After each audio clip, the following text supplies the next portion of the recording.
Yeah, let's go to the business of the day. And I'll be picking my text from the book of Romans chapter 8, verses 19. The Bible said the earnest expectation of the creation, they are waiting for the manifestation of the sons of God. That is, the earnest expectation of the creation are waiting for the manifestation of the sons of God. Now get this. There are things you can only manifest until you are sons of God. Get that to your understanding. I repeat, there are things you can only manifest in this kingdom until you are sons of God. There are things you can manifest on this earth though you are not born again. There are certain dimensions of manifestation that can find expression in your life if you are born on earth. And there are certain dimensions of manifestation that can only find expression in your life only if you are born again. So the kind of creation, the kind of manifestation that the creation are waiting for, they are not the manifestation that can find expression in you because you are born on earth. They are the manifestation that has been ordained to only find expression in you because you are born again. I repeat. The kind of manifestation that the old creation they are waiting to begin to see in your life is not the kind of manifestation that can only find expression in your life because you are born on earth. They are the only manifestation that can only find expression in your life because you are born again. I said this clearly to you. Check the record of your achievement in life. If Muhammad Isa, the son of Alhaji Muhammad Abubakar, can perform that manifestation, is a pure evidence that is not the kind of manifestation that the old creation are waiting to manifest through you. Give me the record of the dimension of manifestation that has begun to find expression in your life. If it is the dimension of manifestation that somebody who is not born again can manifest, that kind of manifestation is a pure evidence that that is not the manifestation that the old creation are waiting from you who happen to be the sons of God.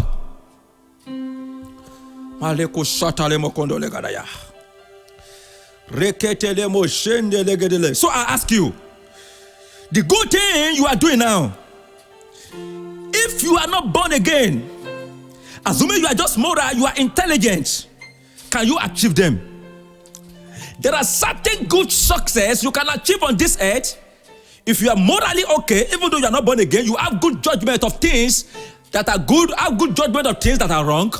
Then by self-determination, you deny yourself from things that are good and deny yourself from things that are bad and follow things that are good. By hard work, you begin to pursue the things that are good by applying the law of nature into the reality of your existence. There are dimensions of success that you will achieve. But I said this to you, the kind of success that is finding expression in you, is it the kind of success that a good moral man with a good sense of judgment, with a good conscience, who is not born again, but has the sense of good and evil, then determined to follow good, if he can achieve them? I use this opportunity to tell you that that kind of your success is not the manifestation that the old creation are waiting from you, the sons of God. So I said this honestly, with authority, that there are certain dimensions of manifestation that can only find expression in you only if you have encountered Jesus Christ. And that kind of manifestation is what the old creation are waiting for you to manifest.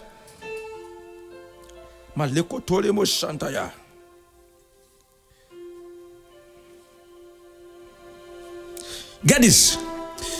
There are these unique aromas that follow the manifestation of the sons of God. Pay attention. There are 3 unique aromas that follow the manifestations of the sons of God. Number 1, the moment the manifestation of the sons of God begin to find expression in you, 1, it will attract honor. There is this honor that men will begin to see and make them to honor you. That is, there is this dimension of uniqueness that men will begin to see in you and makes them to honor you. They don't honor you not because you are manifesting that thing. They honor you because you have encountered God.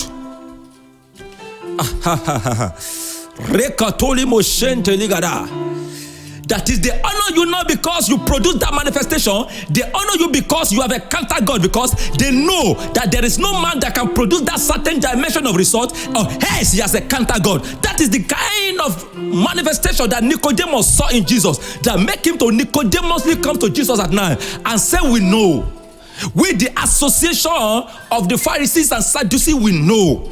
The creation, they know that there is no man that can do this thing except the Lord has been with him. Honor is the first evidence to know that the manifestation that is coming out of you is a manifestation of the source of God. Number 2, it will attract honor. That's number 1. Number 2, it will attract men.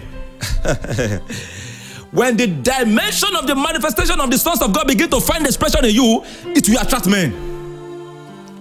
That is, men will follow you. That is, men will seek you. And 3, it will attract things. It will attract material things. Anything that attracts men to you will attract things to you. Because the moment men can submit themselves to you, things will submit themselves to you, because every material things of this earth is in the hand of men. And the moment men that have material things submit themselves to you is a pure evidence that they have submitted their things to you.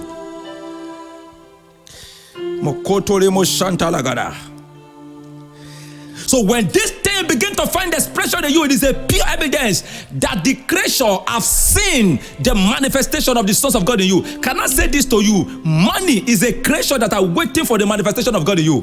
Everything on this earth, every material things on this earth, they are dimension of things that are waiting for the manifestation of God in you. Get this, money is not ordained to be seek for. It is ordained to run after you. But money is a creation that until you see the manifestation of the sons of God in you, it won't run after you. The plan of God for us as a believer is that he has ordained the things of this earth to run after us. The things of this earth was not ordained for us to seek it. The more you seek it, the more you run away from you. That is for the sons of God. For the children of darkness, the more they see the things, they seek the things of this earth, the more you run up, the more they get it. But the moment you have been baptized, the moment the Holy Spirit is upon you, the more you seek the things of this earth, the more you run away from you.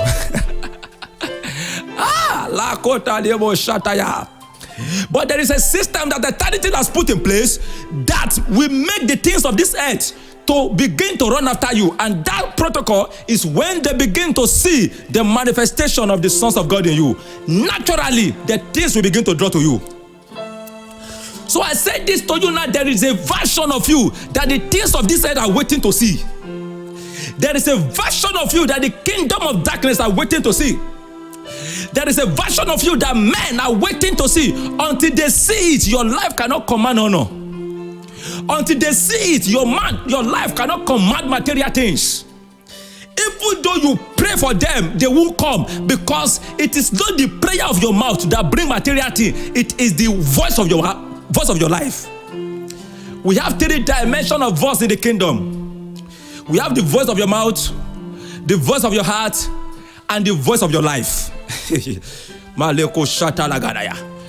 I repeat, 3 dimensions of voice in the realm of the spirit that have the ability to find expression into the realm of the spirit. 3 dimensions of voice. 1, the voice of your mouth. 2, the voice of your life. And 3, the voice of your heart. The voice of your heart is what we call thought. And in the realm of the spirit, the thought of your heart is louder than the voice of your mouth. When you are praying with your heart to God, it is louder than when you are praying with your mouth to God, because God is closer to your heart than your mouth. So it is not about the gymnastic prayer that you are sweating that determines the efficacy of the result that will come to you from heaven. It is the connectivity of your heart to God. Number 2, the voice of your life is louder than the voice of your mouth in the realm of the spirit, because an action is louder than voice. So if your mouth is praying and your voice that is coming out of your life is contradicting the voice that is coming out of your mouth, I will be sincere to you. Creation will obey the voice coming out of your heart and will not respond to the voice coming out of your mouth. Your mouth may be calling material thing, but your voice that is proceeding out of your heart, life is sending them away. There is a version of you that must begin to find expression before the material things of this earth will begin to follow you. So when the Bible says the whole creation are waiting for the manifestation of the sons of God, yes, they are waiting for the manifestation of the sons of God for them to come after you. They have been ordained to come after you. You are not ordained to seek men. You are not ordained to seek the things of this earth. You are not ordained to seek material things. You are only ordained to seek God. The only thing you have been ordained to seek the moment you are born again is God. Any other thing you are seeking is a mundane thing. They are vanity. If you are seeking men, you are making men your idol, thinking the solution to your problem is from men. I say this with authority, that you are putting yourself under the curse that God said that woe unto a man that put his trust in men. Of a truth, we need men. But can I say this to you? It is not in your hand to know the men that God will send to you. Let me correct that doctrine, because it's one of the doctrines that find expression into the body of Christ of recent, that not make men to begin to put men side by side with God. I understand the sincerity of the preacher that want to promote honor. Truly, we have to honor one another. But I say this to you with all honesty, that the man that you will honor, that will bless you, you don't know it. You don't know him. The one you are intentionally honor, thinking that the solution to your blessing is in his hand, it will come from him. Because the way you think is not the way God think. Kai. Of a truth, it is in the culture of every believer to honor man. You don't need to honor man because of you want to get anything from him. No. We took that teaching at extreme. You don't place men side by side with God. You don't need man. I said this. The only person that you need is God. God is the one that determines the men that will come to you, that will help you. Can I say this? You don't even know what you will do that will make the men that has been ordained to bless you, bless you. You don't know what you will do. That thing you are doing, thinking that is what that man will use to bless you, is not the one. So I said this categorically to you, that the thing you will do that will make that man to bless you, you don't know it. And you don't even know the man. So you just need to be doing good naturally, not because of what you want to get from man, but because of the nature of Christ that is finding expression in you. Some people are proving honor, showing respect to a certain man of God, thinking through it, they will get some impartation or get some material blessing from it. Can I say this to you? Your authority, as in your nature as a believer, is to honor every man of God equally. Your nature as a believer is to honor everybody equally, not because a man of God is rich or not because a man of God is certain poor. If the honor you are giving to a rich man of God is more than the honor you are giving to a poor man of God, you are hypocrites. That is not the nature and the pattern through which the kingdom wants to structure the way of life of a believer in the New Testament.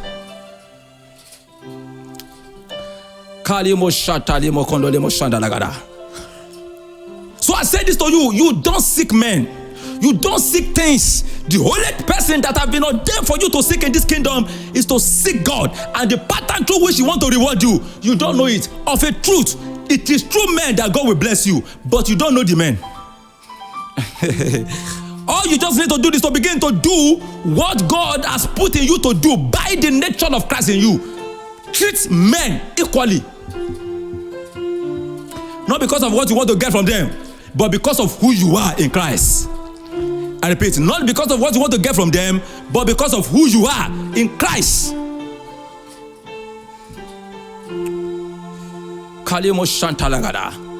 So of a truth, there is a version of you that the things of this earth are waiting for, to begin to find expression, lest you may run after them, and the more you run after them, they run away from you.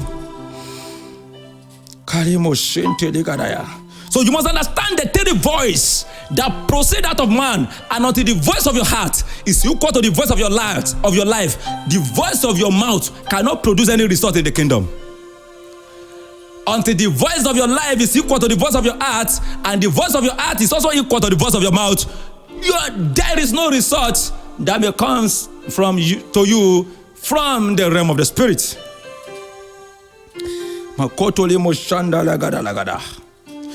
So that is why the focus of the New Testament, it is about who you are, what you are becoming. The focus of the Old Testament is on do and don't, but the focus of the New Testament is what you are growing to become. I repeat, the focus of the Old Testament is on what to do and what you don't do, but the focus of the New Testament is what you are growing to become. two things determine your blessing in the kingdom. Who you are, two, what you are becoming. Who you are qualify you for daily bread from God. What you are becoming qualify you for your inheritance. Carry, I repeat. Who you are qualify you for daily bread. And what you are becoming qualify you from inheritance. There are difference between daily bread and inheritance. Every source of God is entitled to daily bread, but your growth to maturity is what determines your inheritance. I repeat, every source of God is entitled to daily bread. Not because you sow or you reap, because of the integrity of God. You are entitled to daily bread. You may say where, but the Bible says we have to sow, we have to reap. Jesus himself said it categorically. In the book of Matthew chapter 6 verse 45, he said the bed of the head, they don't sow, they don't reap. He said, and your father, your father, Heavenly Father feeded them. So as a son of God, you are entitled to daily bread. But the reason why you need to grow is because of your inheritance. There are difference between inheritance and daily bread. If the blessing that is coming your way is only you and your family, is daily bread. When inheritance is given to you, is to feed nation. When inheritance is given to you, is for generation. Daily bread is when somebody give you bread. Inheritance is when somebody give you bakery. I repeat, daily bread is when somebody give you bread. And inheritance is when somebody give you bakery. So to the eater, God give them bread. But to the sower, he give them seed. And that seed is called inheritance. Because when God gives you an inheritance, he give you like a mustard seed. And the moment you plant it and that thing begin to grow, it will become a tree that the bird of the head will begin to find their net on. Oh, mashete likada. So it is not about what you do or what you don't do. That is Old Testament. But in the New Testament, it is about who you are, your nature, your identity in Christ, to what you are growing to be.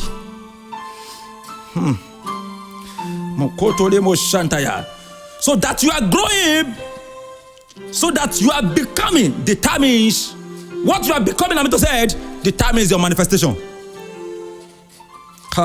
The Bible didn't say the creation are waiting for the manifestation of the child of God. He said they are waiting for the manifestation of the heroes of sons. That is, heroes of God. That is, hurios in the Greek means the mature sons of God. Techno means the baby sons of God.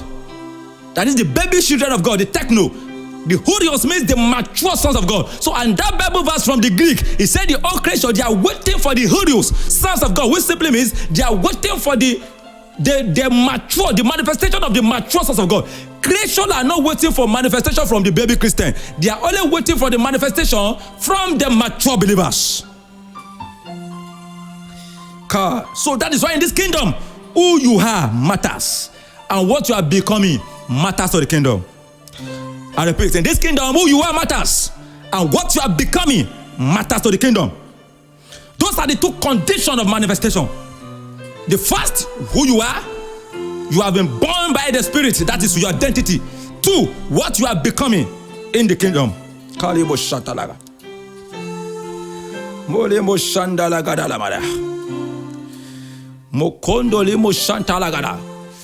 Because everything you need on earth has been provided. You may find it difficult to believe that. The Bible said everything pertaining to life and godliness has been given. Everything pertaining to life and godliness, they have been given. Everything pertaining to life and godliness, they have been provided by God. Pertaining to life, material blessing, pertaining to godliness, spiritual blessings. So everything on this earth has been provided by God for you. As long as something is on this earth, it's a pure evidence that it has been provided by God to you, for you. Anything you cannot see physically, it is not what God has provided for you. That is for your material blessing, for your material need. I repeat, anything you can't see on this earth physically, it is not what God has provided for your material need. But as long as you can see them around, it's a pure evidence that God has provided for you. Can you imagine the material things? Can you see how God is very rich? If you want to know how God is rich materially, if the least way you can know, least way, don't get me wrong, least way you can know how God is rich materially is to do the monetary worth of everything on this earth. Because God is the owner of the heaven and the earth, and is the owner of those that dwell in it. So as long as things are around you, it's a pure evidence that they are provided for you. But how will it come to you? There is a version of you that will attract them to come. There is a version of you that will become a magnet that will attract the material thing to come to you. Kalemo Shantalaga. Yay, Kalebo Shantalaga. And that's the version that the whole creation are waiting for. And until that thing begin to find expression in you, until it begin to find expression in you, you may keep on struggling. You may keep on struggling. You may keep on struggling. And it will not look as if the reason why you are born again is not for the enjoyment that God wants to give to you. It will not look as if the born again are not getting it again. There are gain that is entitled to for you as long as you are born again on this earth. And I pray God will bless you in the mighty name of Jesus.